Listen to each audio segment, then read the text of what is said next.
If a man can't spend $75 or $100 on a first date, he just shouldn't be dating. If a man wants to take you on a walk or go for coffee on the first date, say no thanks and move on. What do women commonly do to get ready for a first date, especially?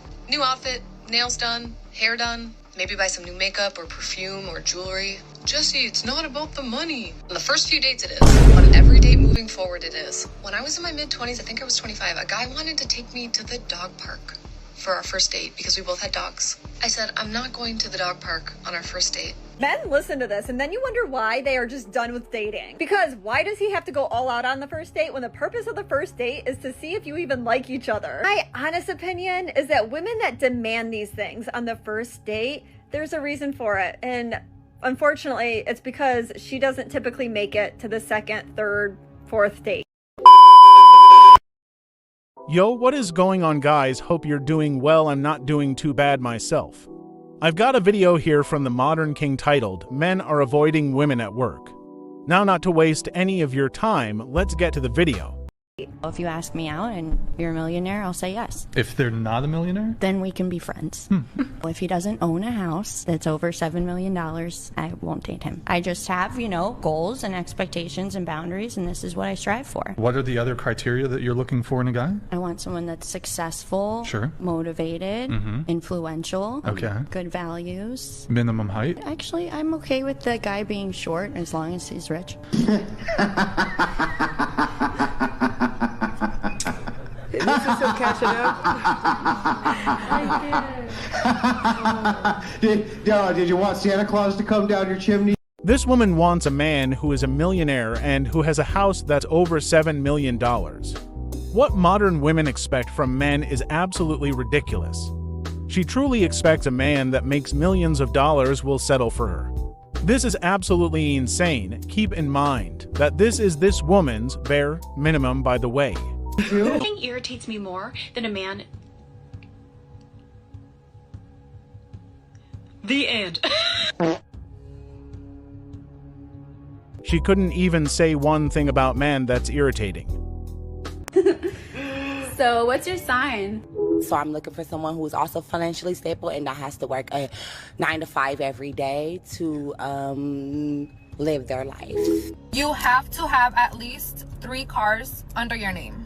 Your second car has to have 8 seats because I have 3 kids. Oh, I want them to be comfortable whenever we go with you on a trip or something. You want me to come with you? I'm gonna bring my kids, and you need to have enough space for my kids. So it's absolutely insane that modern women would expect these things from men. The entitlement in these women is absolutely ridiculous. And that single mom has 3 kids and she expects a man to have 3 cars under his name, as well as the second car has to have 8 seats to be able to drive her kids around. These women have too much entitlement to have these expectations for men. Body count's 11, and no, it doesn't matter. Unless it's like excessively high. Why do all girls say it doesn't matter though? Because it obviously matters to a point. There's got to be a point where you're like, all right, nah. That's what I'm saying. If it's like... So where's your cutoff point? When you're like, I'd say like down. 40 for 40? a guy. Okay, what about a girl? Girls can do what they want. They can have as many bodies as they want. What about you? What's your personal beliefs on that? I would like to not exceed 25 before I get married. When do you plan on getting married? I don't know. I'm not even anywhere close to a relationship, so I can't. Women that say that body count doesn't matter are already showing who they are. They're showing that they have slept with a number of men in the past. But to put it bluntly, the body count of women absolutely matters. Men don't want to date a woman with a high body count because they understand that it would lead to problems in the relationship.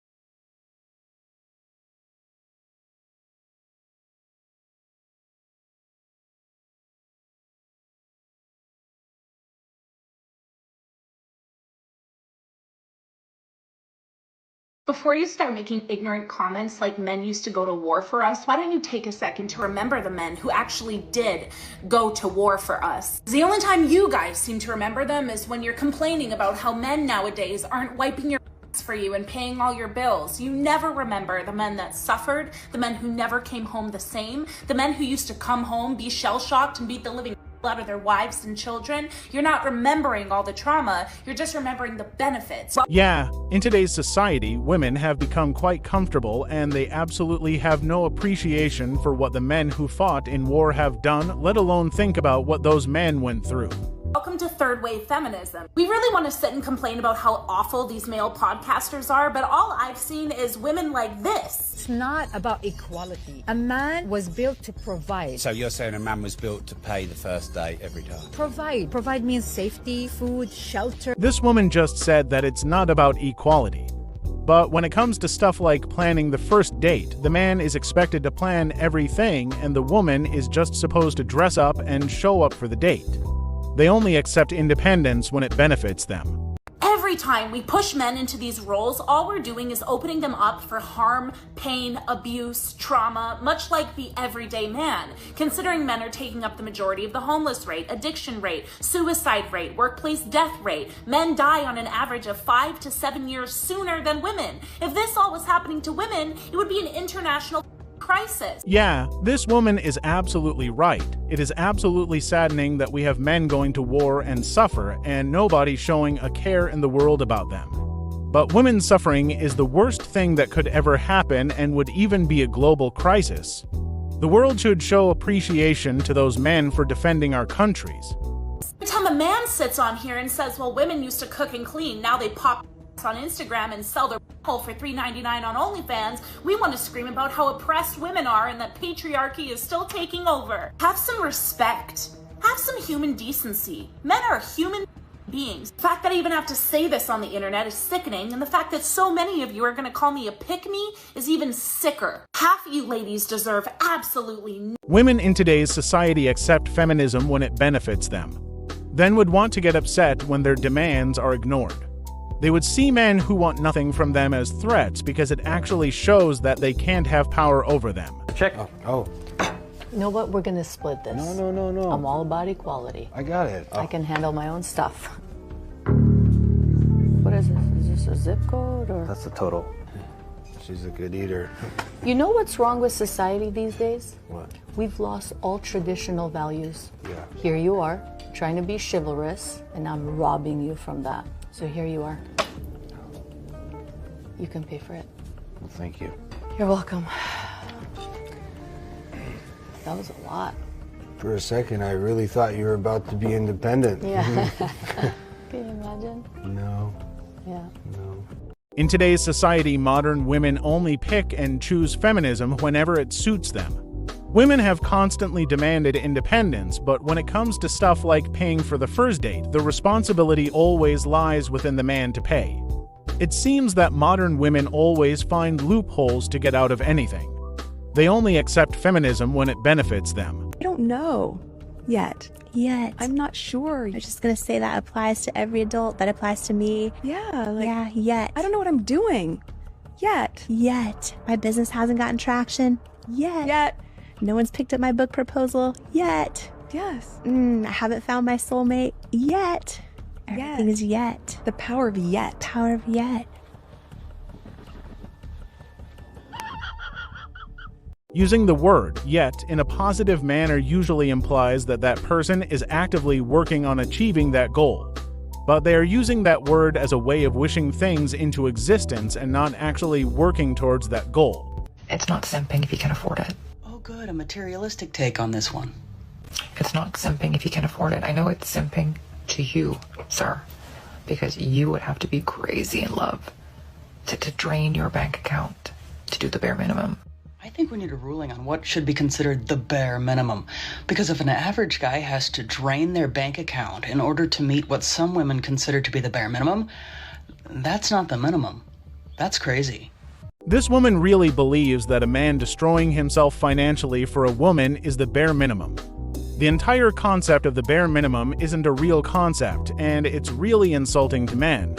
Many modern women have accepted this so-called concept of the bare minimum and have come up with unrealistic expectations for the men that they want to date. Some modern women's bare minimum is a man to make millions of dollars and is expected to spend that money on her. This is one of the reasons why men have opted out of the dating scene, because most men don't make that much money. But it's not simping when you can afford it. than they can. So to them, it's a little gesture. It's the bare minimum. Something about a rose by any other name? You gotta scrape your little coins together to do an act of simping for you. And to them, it's like a coffee. And I know that hurts sometimes. Is it me, or is the entire purpose of this to try to shame guys into spending more money so that they can be perceived to meet that bare minimum standard? Oh dear. If a man has to lead with his wallet in order to get a woman's attention, that is the very definition of a simp. Even if the man can afford it, he should never lead with his wallet in order to keep a woman who only finds him attractive because he buys her gifts all the time. But it's not simping if you can afford it. Let's be very clear here. The average woman certainly doesn't consider a guy buying her things to be the bare minimum. That is actually, in most circles, considered to be above and beyond. But some women have actually convinced themselves and the guys that they're dating that that is the bare minimum, and that's what they have to do to keep them. Modern women have a number of requirements for men, but at the end of the day, money ends up eliminating all of these requirements. In today's society, being a good, loyal, and hard-working man just isn't good enough. Unless that man has a lot of money, because money is all that matters to modern women. Love is no longer about connection and commitment, it's all about money. But anyway, guys, we're going to be leaving today's video. If you have any thoughts about this, be sure to leave your comments on the comments section below. If you liked the video, be sure to leave a like and kindly subscribe to the channel. And have a wonderful day, and stay tuned for more.